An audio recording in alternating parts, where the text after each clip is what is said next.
ஓம் நமச்சிவாய. அனைத்து தமிழ் உள்ளங்களுக்கும் வணக்கம். நிகழும் மங்களகரமான குரோதி ஆண்டு சித்திரை மாதம் 18ஆம் நாள் புதன்கிழமை அன்று சித்தயோகம் கூடிய நன்னாளில் இந்த மகத்தான மே மாதம் பிறக்கின்றது.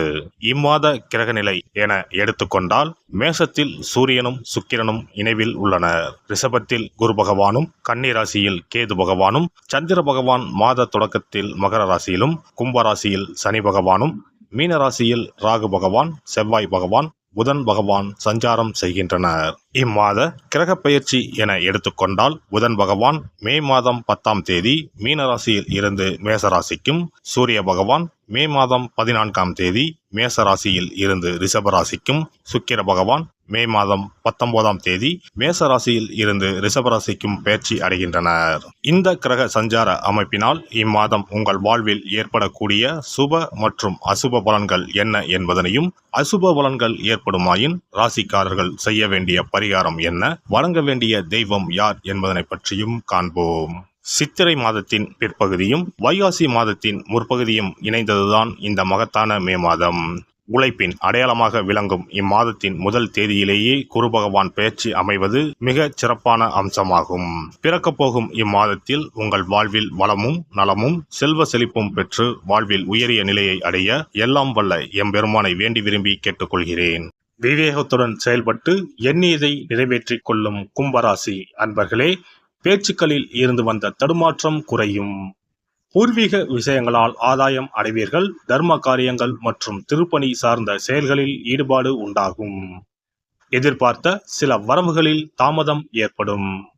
உடல் ஆரோக்கியம் சீராக இருக்கும்.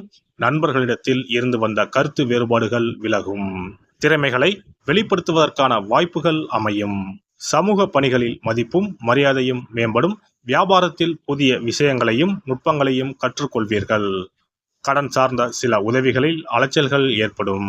புதிய ஒப்பந்தங்களில் எதிர்பார்ப்புகள் நிறைவேறும். தெளிவான சிந்தனைகளின் மூலம் புதிய லட்சியங்களை உருவாக்குவீர்கள். மனதளவில் எதையும் சமாளிக்கும் மனப்பக்குவமும் தன்னம்பிக்கையும் அதிகரிக்கும். புதிய நண்பர்களின் அறிமுகம் கிடைக்கும். வழக்குகளில் இருந்து வந்த இழுபறிகள் குறையும்.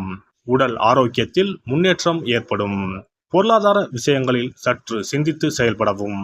போட்டி பந்தயம் சார்ந்த விஷயங்களில் தனிப்பட்ட ஆர்வமும் ஈடுபாடும் ஏற்படும். கணவன் மனைவிக்கு இடையே புரிதலும் நெருக்கமும் அதிகரிக்கும். சுப நிகழ்ச்சிகளில் கலந்து கொண்டு மனம் மகிழ்வீர்கள். மனதிற்கு பிடித்த விதத்தில் புதிய வாகனங்களை வாங்குவீர்கள். பயணங்களின் மூலம் மகிழ்ச்சியான தருணங்கள் ஏற்படும். திட்டமிட்ட சில காரியங்களை எண்ணியபடி செய்து முடிப்பீர்கள்.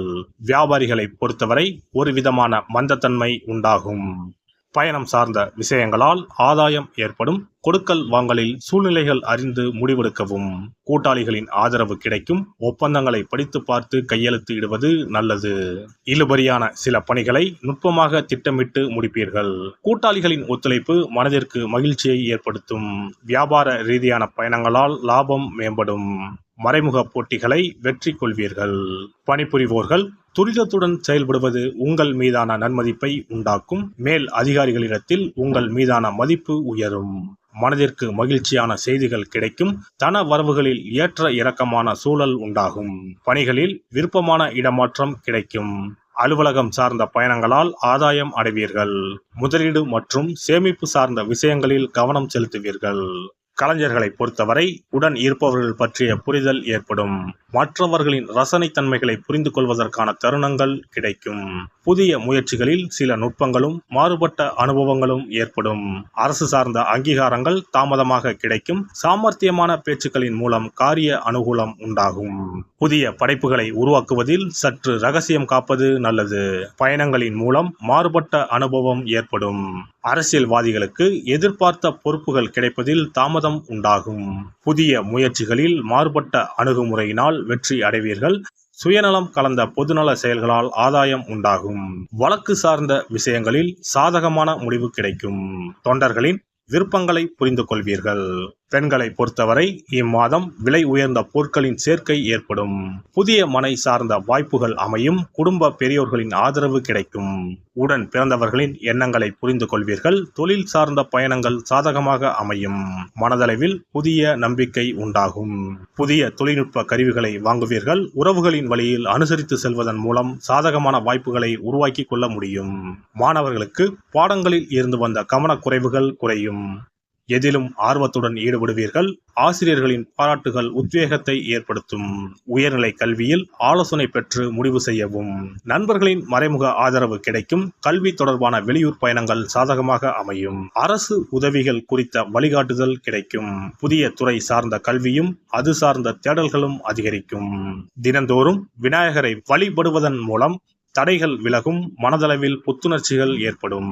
இம்மாத துவக்கத்திலேயே குரு பெயர்ச்சி இருப்பதனால் உங்களுக்கு அருகில் உள்ள குரு பரிகார ஸ்தலங்களுக்கு சென்று குரு பகவானை வணங்கி வரலாம். குரு பகவான் திட்டை வசிஷ்டேஸ்வரர் ஆலயத்தில் சுவாமிக்கும் அம்பாளுக்கும் இடையில் ராஜகுருவாக எழுந்தருளி அருள்பாலித்து வருகிறார். இவருக்கு இந்த தலத்தில் ஆண்டுதோறும் குரு பெயர்ச்சி விழாவும் அதனையொட்டி லட்சார்ச்சனையும் குரு பரிகார ஹோமங்களும் சிறப்பாக நடைபெற்று வருகின்றன. இங்குள்ள குரு பகவானை வேண்டினால் கல்வி செல்வம், பொருள் செல்வம், குழந்தை செல்வம் உள்பட அனைத்து செல்வங்களும் எளிதில் கிட்டும். சிறப்பு பதிவு. இனி அக்ஷய திருதியை 2024 எப்போது, இந்த நாளில் எப்படி வழிபட்டால் தங்கம் சேர்ந்து கொண்டே இருக்கும் என்பதனை பற்றி காண்போம். அக்ஷய திருதியானது ஒவ்வொரு ஆண்டும் சித்திரை மாத வளர்பிறையில் வரும் திருதியை திதியில் கொண்டாடப்படுகிறது. 2024 ஆண்டில் மே மாதம் 10ஆம் தேதி வெள்ளிக்கிழமை வருகிறது. அன்று காலை 6:33 துவங்கி மே 11ஆம் தேதி காலை 4:56 வரை திருதியை திதி உள்ளது. மகாலட்சுமிக்கு மங்களகரமான வெள்ளிக்கிழமையில் இந்த ஆண்டு அட்சய திருதியை வருவதால் இது கூடுதல் சிறப்புடையதாகவும் அதிக முக்கியத்துவம் வாய்ந்த நாளாகவும் கருதப்படுகிறது. இந்த ஆண்டு அட்சய திருதியை அன்று அபுஜ முகூர்த்தம் இணைந்து வருகிறது. அன்றைய தினம் நாள் முழுவதும் அபுஜ முகூர்த்தம் உள்ளது. அபுஜ முகூர்த்தத்தில் எந்த காரியத்தை துவங்கினாலும் அது வெற்றி அடையும் என்பது நம்பிக்கை. அதனால்தான் இந்த நாளில் தங்கம் வாங்குவது மிகவும் மங்களகரமானதாக சொல்லப்படுகிறது. தங்கம் வாங்க முடியாதவர்கள் அந்த நாளில் மங்களகரமான பொருட்களை வீட்டிற்கு வாங்கினாலும் உயர்வான பலன் ஏற்படும் என்பது நம்பிக்கை. புராணங்களின்படி திருமாலின் அவதாரங்களில் ஒன்றான பரசுராமர் அவதாரம் செய்தது அட்சய திருதியை தினத்தில்தான் என்று சொல்லப்பட்டு வருகிறது. அதனால்தான் இந்த நாளில் பெருமாளை வழிபடுவது உயர்ந்த பலனை தரும் என சொல்லப்படுகிறது. அக்ஷய திருதியை அன்று அதிகாலையில் எழுந்து குளித்துவிட்டு சுத்தமான ஆடைகளை உடுத்த வேண்டும். பிறகு கோவிலுக்கு சென்றோ அல்லது வீட்டின் பூஜை அறையிலோ விளக்கேற்றி வழிபட வேண்டும். பிறகு மகாலட்சுமி தாயாரையும் பெருமாளையும் வழிபட வேண்டும். அவர்களுக்குரிய மந்திரங்களை சொல்லி பூஜை செய்ய வேண்டும். அன்றைய தினம் மகாலட்சுமிக்கு நைவேத்தியமாக பால் பாயாசம் செய்து படைப்பது மிகவும் விசேஷமானதாகும். அவ்வாறு செய்ய முடியாதவர்கள் எளிமையாக பால் மட்டும் காய்ச்சி வைத்தும் வழிபடலாம். அக்ஷய திருதியை என்பது வசந்த கால விழாவாக கொண்டாடப்படுவதாகும். பெரும்பாலும் இது சித்திரை மாதம் வளர்பிறையின் 3ஆம் நாளில் கொண்டாடப்படும். இது பரசுராம ஜெயதி என்றும் கொண்டாடப்படுகிறது. சமஸ்கிருதத்தில் அக்ஷயா என்றால் எல்லையற்ற அல்லது நிலையான என்பதை குறிக்கிறது. எல்லை இல்லாத அதிர்ஷ்டம், செல்வ செழிப்பு ஆகியவற்றை தரக்கூடிய நாள் என்பது இதற்கு அர்த்தமாகும். புதிய தொழில் துவங்குவது, புதிய வேலையில் சேர்வது, புது வீடு குடிபோவது போன்றவை இந்த நாளில் செய்வது சிறப்பானதாகும். இது வாழ்வில் முன்னேற்றத்தை பெறுவதற்கான ஒரு நாளாக கருதப்படுகிறது. பெருமாளின் 6வது அவதாரமாக பரசுராமரின் அவதார தினமும் இதே நாளில் கொண்டாடப்படுகிறது. பல மங்கள நிகழ்வுகள் நடைபெற்ற நாள் என்பதால் இந்த நாளில் தங்களின் வாழ்வில் மங்களங்கள் நிறைய வேண்டும் என மக்கள் தங்கம், வெள்ளி வாங்குவதற்கான நாளாக இந்த நாளை கருதுகிறார்கள். திருதியை திதியில் என்ன செய்தாலும் அது பெருகிக் கொண்டே போகும் என்பது ஐதீகம். அதனால்தான் தங்கம் அதிகமாக சேர வேண்டும் என்பதற்காக இந்த நாளில் மக்கள் தங்கத்தை வாங்குவது வழக்கமாக வைத்துள்ளனர். அதோடு தங்கம் மகாலட்சுமியின் அம்சமாக கருதப்படுகிறது. எல்லாம் வல்ல இறையருளால் நீங்களும் உங்கள் அன்பு குடும்பமும் உடல் நலம், நீலாயுள், நிறை செல்வம், உயர் புகழ், மெய்ஞானம் ஓங்கி வாழ்க வளமுடன்.